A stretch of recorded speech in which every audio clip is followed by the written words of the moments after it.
Dans cette capsule, on va continuer à regarder qu'est-ce qu'on peut faire avec le SVG dans la construction des barres de progression, entre autres, comparativement aux objectifs.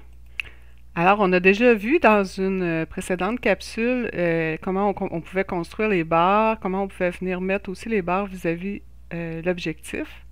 Aujourd'hui, on va voir comment représenter l'objectif avec des lignes au lieu de simplement une barre supplémentaire.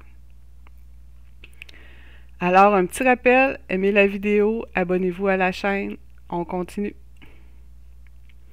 Ici, j'ai simplement la barre.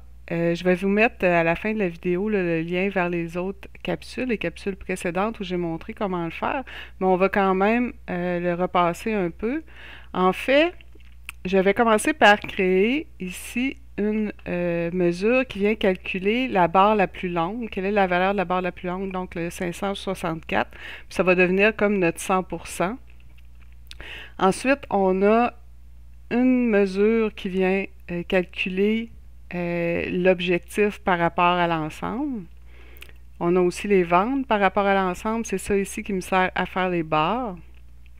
Donc, si on regarde la barre ici, OK, on utilise la variable du pourcentage des ventes. C'est ce qui nous permet d'avoir la longueur, la bonne longueur de la barre. Maintenant, on va venir la modifier pour faire notre ligne. Je vous ai mis un petit dessin parce qu'on a vraiment besoin de ces deux points-là, le point de départ de la ligne et le point d'arrêt. Je vais aller chercher ce que j'ai déjà ajouté. On va faire attention de le mettre après la barre, parce que sinon, ben, ça va être dessiné avant, donc ça va apparaître à l'arrière. OK, comme je vous disais, j'ai les deux points. Ici, j'ai mon X et mon Y qui sont ici. Et mon X et mon Y qui sont ici.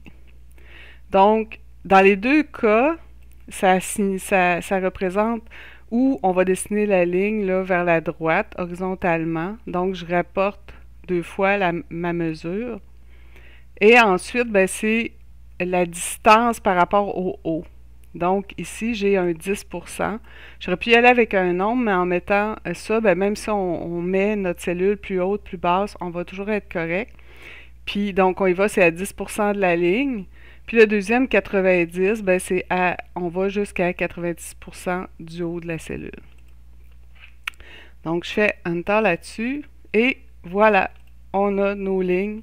Et on peut représenter comme ça facilement nos barres, nos mesures, nos valeurs face à un objectif. J'espère que vous avez apprécié ce petit supplément d'informations sur le SVG. Il y a beaucoup d'informations. Si ça vous intéresse d'aller plus loin sur le SVG, on peut faire plein de formes avec ça, plein d'images.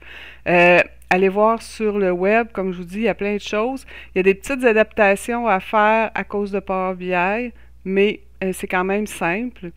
Alors, on se revoit pour un prochain vidéo.